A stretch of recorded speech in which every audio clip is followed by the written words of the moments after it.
Hi guys, welcome back to the Stage Performance Podcast.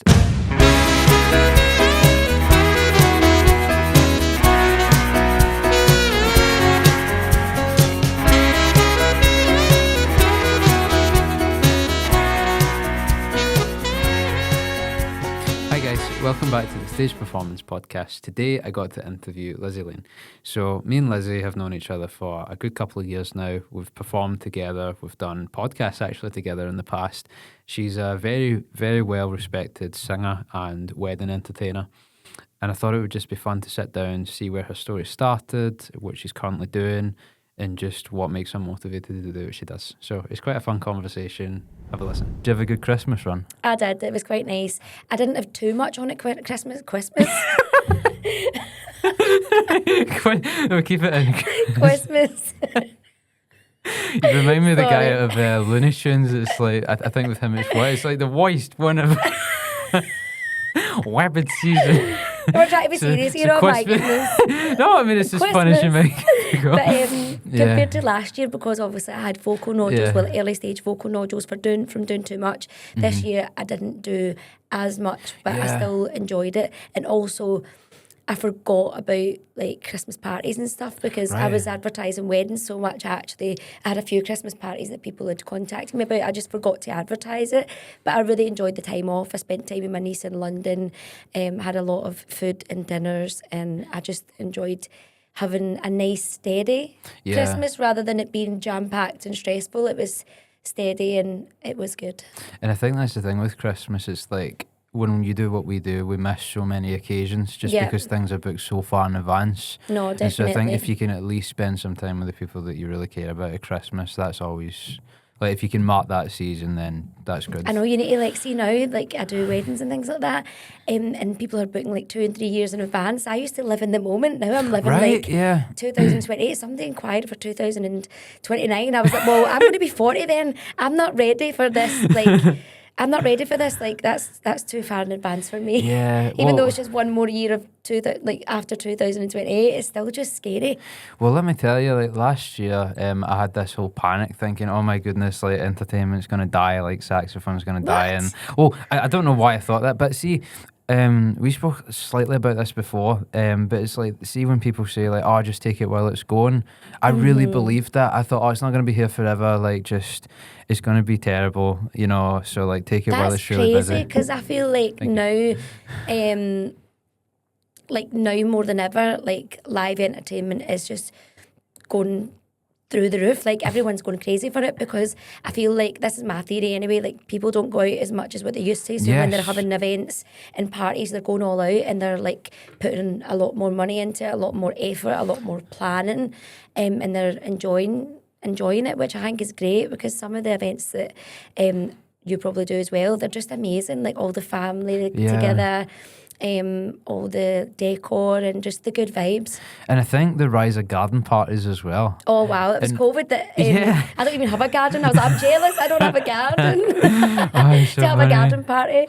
Well, yeah, but the point I was going to make is like that whole year, like we probably did quite similar things, and I hit a burnout because I just couldn't take much more on, and it was scarcity it was coming from. But like you say, when you get inquiries for like 2028, 9, and I don't know if you've had any for 20. No, it won't be 2010, it'll be 2020. Right, no, I'm going to be 41 then. Why do I keep counting my age?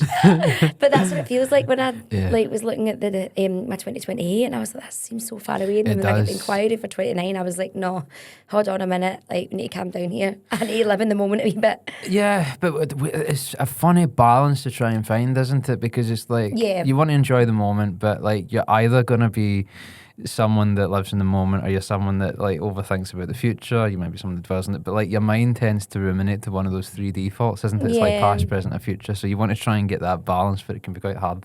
I was always an in the moment kind of gal. I still am. But obviously doing like events and stuff like that, even parties now, like people are booking parties a lot more in advance, whereas I feel like a lot of bookings that I've had previously, they've been sort of an add-on for a singer or something like that. It's more, whereas now it's like actual part of the party planning, whereas before it was always just like a wee added extra. That actually brings me to the first question I was going to ask you. And so we've talked about all that performance. When did it all start for you? So when it all started was years and years ago, I did, years and years ago, I say that. I like to keep talking about my age today. I don't know what it is. I think it's because you're quite young and then I'm like, I don't know. So I did musical theatre when I was, no, performing arts, sorry, when I was 17. Wow. When I was 17, I did that for like 2 years at college. It was the only thing I really liked at school. Like, I never liked anything else. I only like drama and music. I've always been into it. And then I did musical theatre. It was a year performing arts, 2 years musical theatre. And it was Coatbridge College, it was called. It's now called New Lanarkshire College.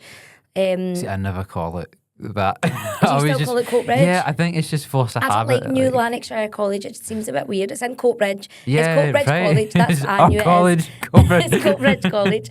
And I didn't really do much with my singing after that, to be honest, because I was still young and I was just living my life. Yeah, so was singing something that you really found later in life then? Yeah, as a career. I dabbled in it when I was 22, 23. Right, okay. I did I auditioned for, basically it was this charity and it was called Sound Hire and it was funded by a guy called Ross and he's an amazing performer himself.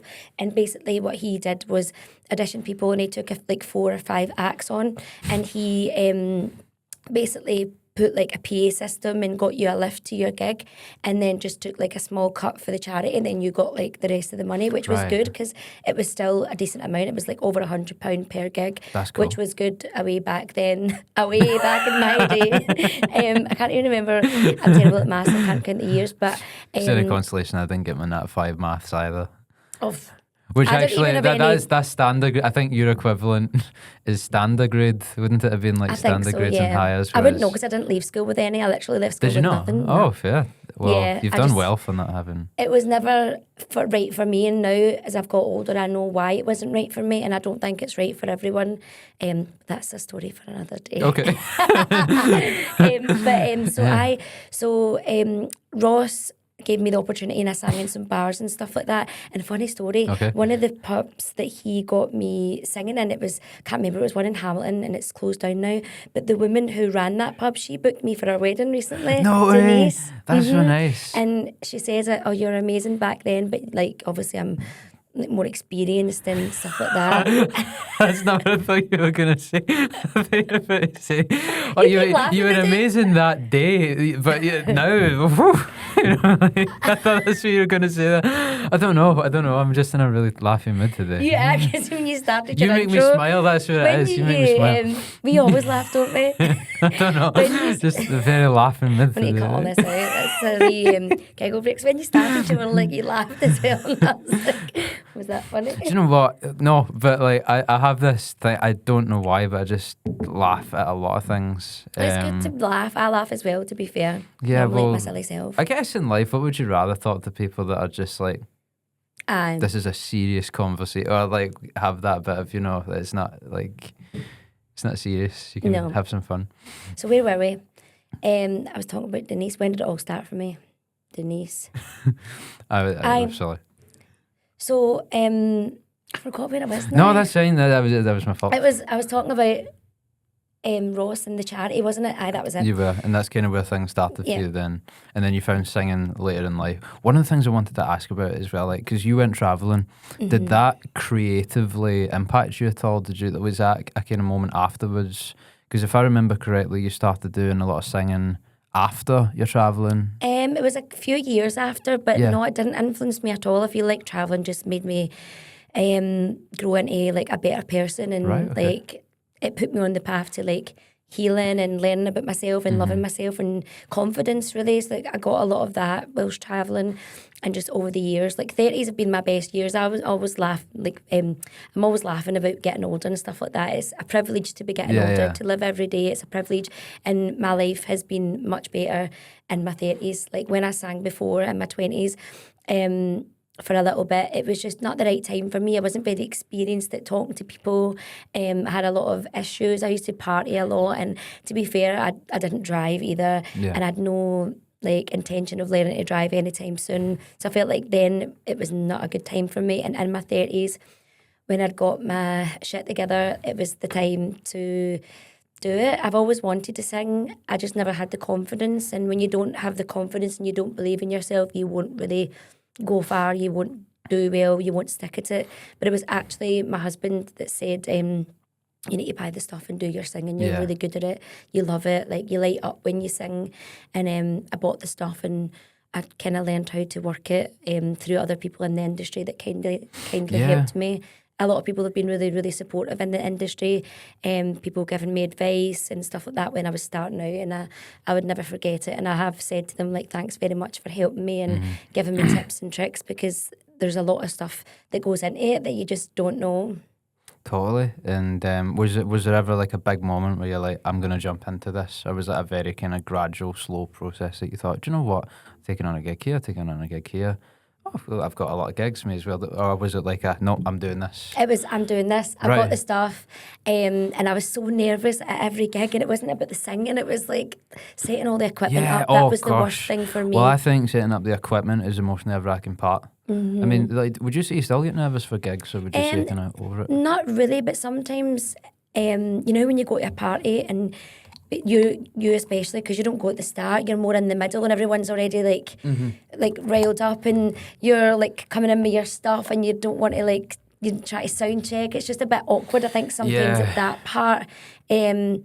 But no, I don't really get nervous as such. I have like a wee tendency now and again to not have the volume turned down when I turn the speakers on. I've done it probably about 5 times, and I'm like, thank God everyone here has heard me sing, because you know when you hear that, you think they're going to be rubbish. And it's just something that my wee brain just forgets to do now and again. Probably a handful of times I've done it, but it's not great. Yeah. Or like you accidentally talk and they make you like, thank God that's the. I mean, thanks for having me, guys. We all make mistakes. Mistakes. I remember there was I don't know why I'm telling you this, but it was so funny. It was like November last year, there was a gig, and I thought for the first time, I don't know why, there was someone that I had this really good idea. I thought, right, so I'm going to walk into the party and I'm going to record someone that's going to like film me do that. So they were like, hey guys, I'm Matthew, and this is what it's typically like as I go in to do performance. They're going to be behind the scenes. Right, okay, so I was like, right, get it together, Matthew, man.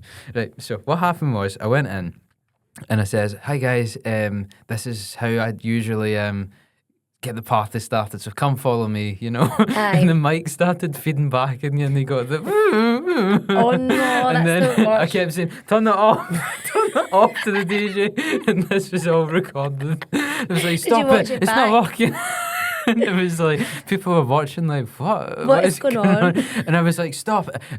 Right, guys, did it. And I was so embarrassed. This was supposed to be a cute behind the scenes clip from my it social media, and it's turned into absolute chaos. It was so funny, but it was the funniest. I'm not releasing it, right? But it was the funniest. Oh no, you need to know. I'll be looking out for this.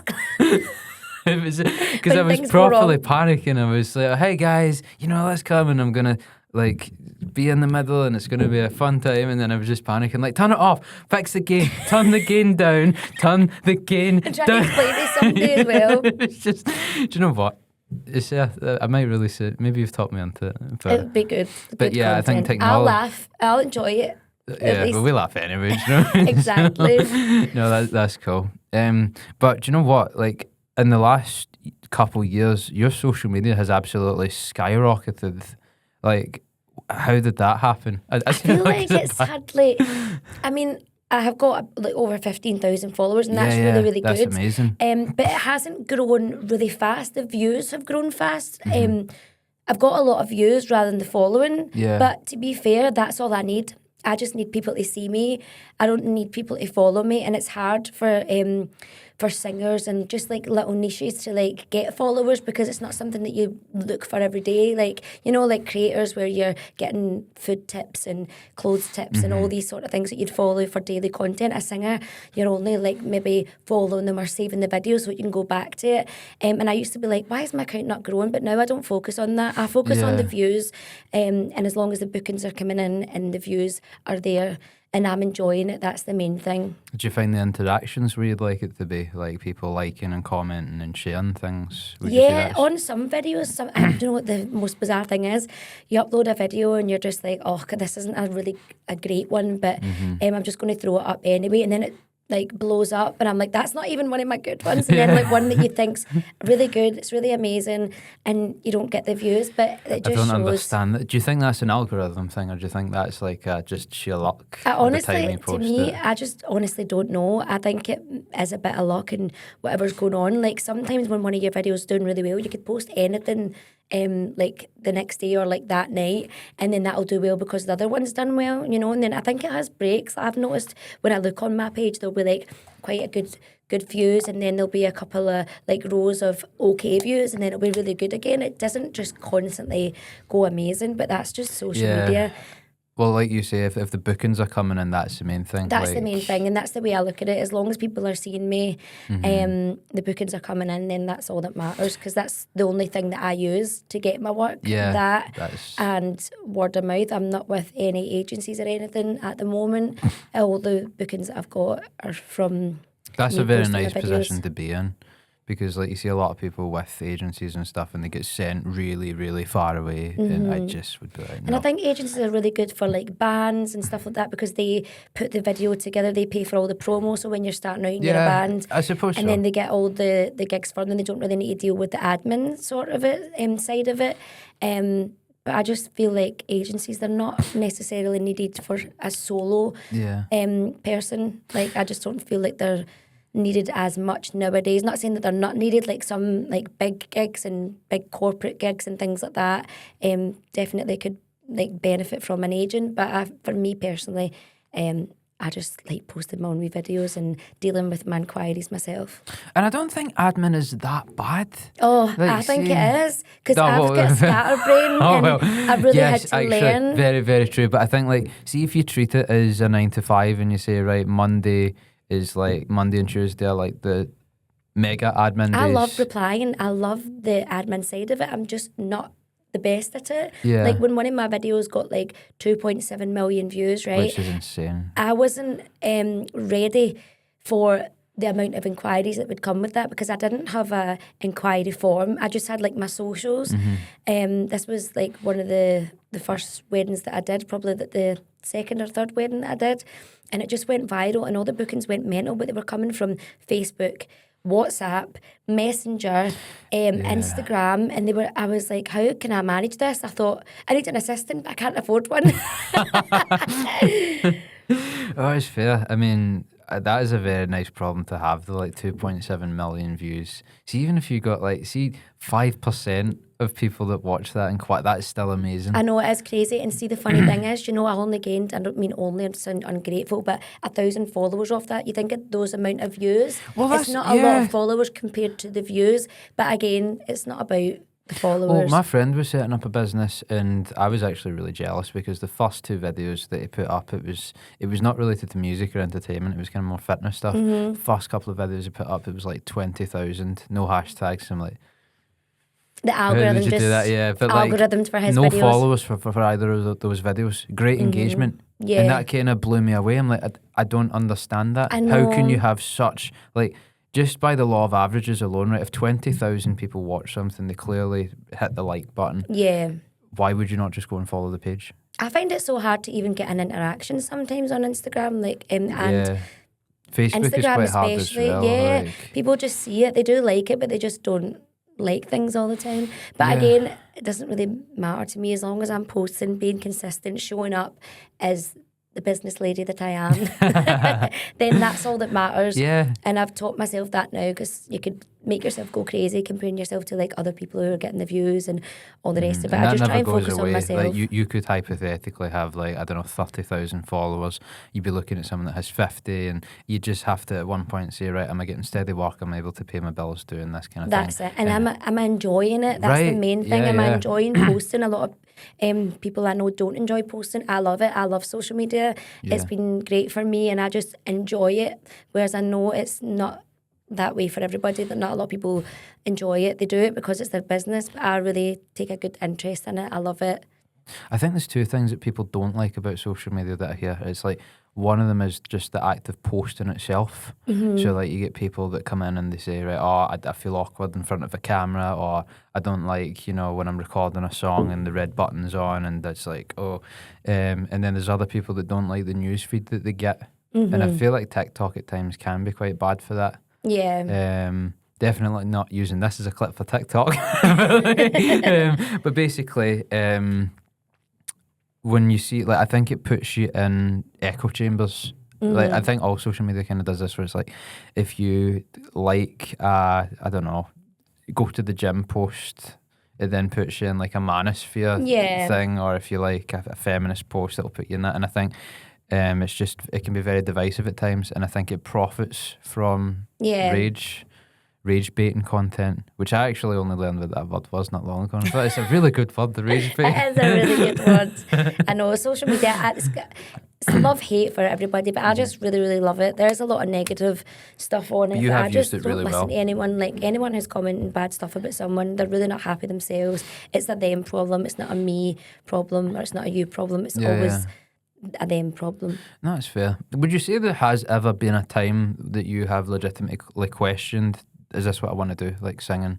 No, not at all. Since I started doing it, I just really, really loved it. There was a time, like when I was doing the pubs and stuff and not doing so many events, I was getting a bit like, I don't mean to say bored, but I wasn't getting a connection with people, because a lot of people were drinking and some of the pubs were quiet, through no fault of their own. Like, the pubs just generally are getting quiet, some of them.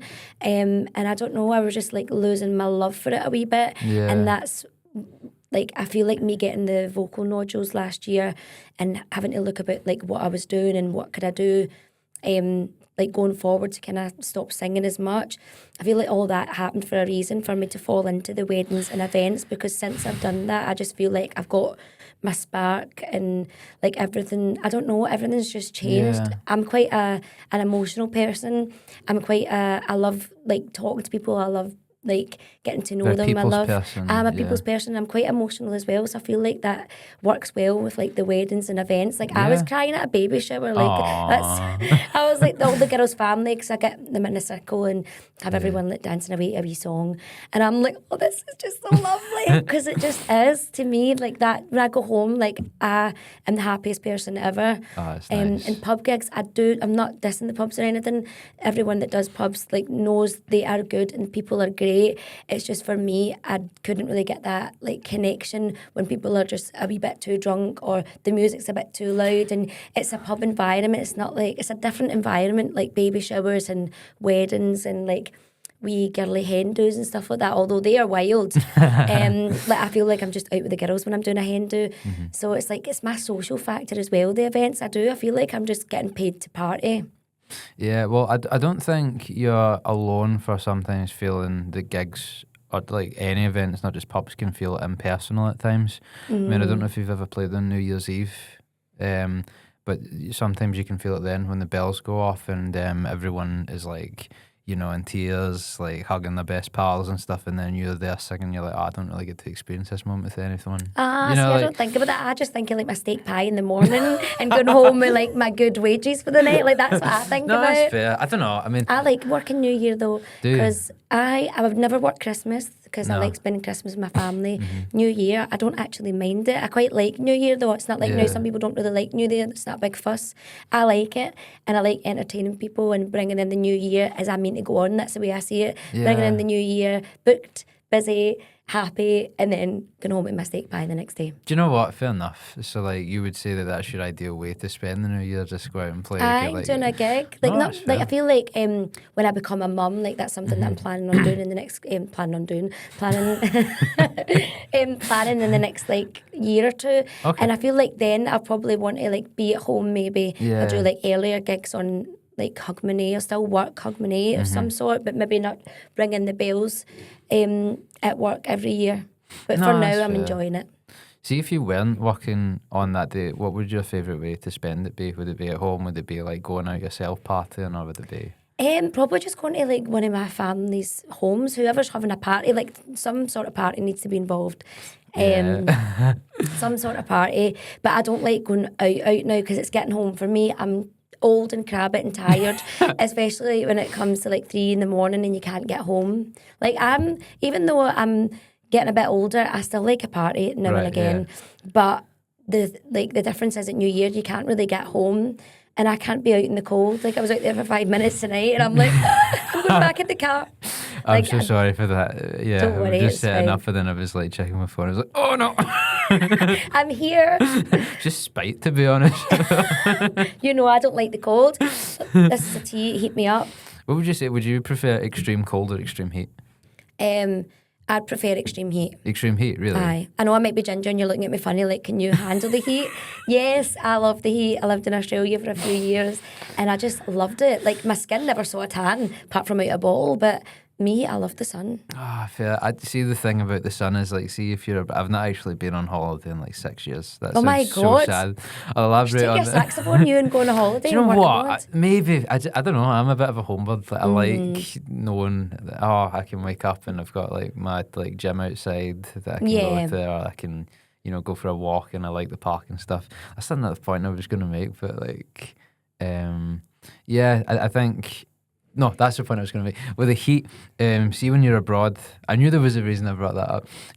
See when it's like roasting on the ground and like you've not got any sandals or that on, and it's just Nobody likes that. but that's just what I think of with the extreme heat. Do you? Yeah. I just see like me lying in a pool with like a frozen cocktail, like the extreme heat, but I'm sitting cooling off. See, if there's a pool, I can tolerate it, but like, I just hate being really warm. You're not going to be like get shipped off in the desert somewhere just You never know. experiencing extreme heat. Maybe someone could really dislike a saxophone set that much that they actually kidnap you and just, you'd go there, you're not going to bother anyone ever again. So, I mean, that shit to happen. And I feel like I'd have to play really bad for that to happen. But Yeah, absolutely. just completely ruin someone's day. You'd have to like kick the wedding cake off the... Whacking the mic. Funny. Would you say that in all your time performing, like you've got any favourite memories? So whether that's a couple that have said something like amazing, or you've just had this undeniably fantastic performance where the crowd's been amazing, like anything that's meant a lot to you? I think the wedding that I did at Elsick House, it was the Sinclairs, and the girl, Amy, who I was dealing with, she was amazing. Like, me and her just really hit it off, and I felt like we were friends. And when, like, I saw her, I'd saw her for the first time, obviously, when she, like, arrived. Oh, why do I keep starting? Right, so 2 minutes. That's absolutely fine. Is it just take your time? Like, when there's a video on my TikTok and it's like me meeting the bride for the first time. So it was obviously I'd sang a few songs and I'd seen her, but I had a wee bit of an instrumental break and we just ran up to each other and gave each other a big cuddle. And it was just really, really nice. And Liam was there, my husband, he was doing the content for me, and he got it on camera and I was like, that was so cute. We just really hit it off. And That's at that nice. point I didn't really advertise or do weddings, and Amy said, I love your vibe, I'd really love you to do our drinks reception. And after it she was like, you were so amazing, everybody's still talking about you weeks later. And she's like, I knew you would bring the vibes, and that was just really, really lovely. Yeah. And recently I did a wedding, I did the drinks reception and dinner, and that was for Taylor and Zach, and they left me the most beautiful review. It was so long and detailed, it was like nearly brought a tear to my eye. And it was just really, really nice to see when people leave me a review and they take the time to like write how they felt and like how the night went. It's just amazing. I love that. I really, really love that. That's class. And it always does make you feel like this is why I do it, when you get such... And like when you see people like laughing and smiling, and it just brings my wee heart like loads of joy. That's dead nice. That's me getting all soppy. I told you I'm an emotional But it's person. good. I mean, so I think true. those are the people that do the best in the field, you know, because music is the most emotional thing on the planet, I think. So if you can connect to that and really bring it to people, then, you know, you're in the right profession. Yeah, absolutely. Like, I'm just so glad I can sing, because I don't know what else I would do, you know, that way. I don't know what else would bring me like so much happiness. Oh, it's nice. So, like, on the topic of happiness, would you say that you're happy with where you're at in life just now then? Like, is there any future projects that you're working on, or you're like, nah, I like this? No, I feel like I'm really, really happy just now. Like, since at the start of the year, I had left my diary opened, and you know what it's like. You normally book all your gigs in at the start of the year and like fill it up. I left it opened and hoped that I would get some events, because people would asked me to do a wee event here or there, and I couldn't do it because I had a lot of like clubs and pubs booked in, and I left my diary opened, and it worked out well for me. I'm pretty glad, because I was like, Liam, if this doesn't work out, you need to pay the mortgage like, for the rest of the year until it works out. No, but I feel like everything I've achieved this year, I'm just so happy with it, and I want to do more weddings, more events, and still do the odd wee pub appearance now and again, because it's nice to meet everybody, nice to see everybody like locally and stuff like that. But I also would like to do some recording, not original music. I have wrote a couple of songs, Nice. but I've not really tried to do anything with it, but I enjoy doing covers, so I would like to maybe have some covers on Spotify, because I've had a few people ask if I've got that could be fun. if I've got any recordings and stuff of myself. So that's something that maybe I've got a wee recording studio on my vision board. So that's something that hopefully I can get done this year. That's class. No, that all sounds brilliant, and I'm sure you're going to achieve all those goals with flying colours. So the final question I've got for you is, where can people find you? And you can find me on TikTok, Facebook, and Instagram. So my TikTok is Lizzie Lane. It's Laine music. And Instagram is I am Lizzie Lane. And Facebook is just Lizzie Lane. Well, it's been an absolute pleasure and a really fun time talking. I know, with it's you today. been so fun. Like, I've laughed so much. Yeah, me too. It's been so good. So It's nice been to so see you sharp. again. Well, thank you, and thank you guys for watching.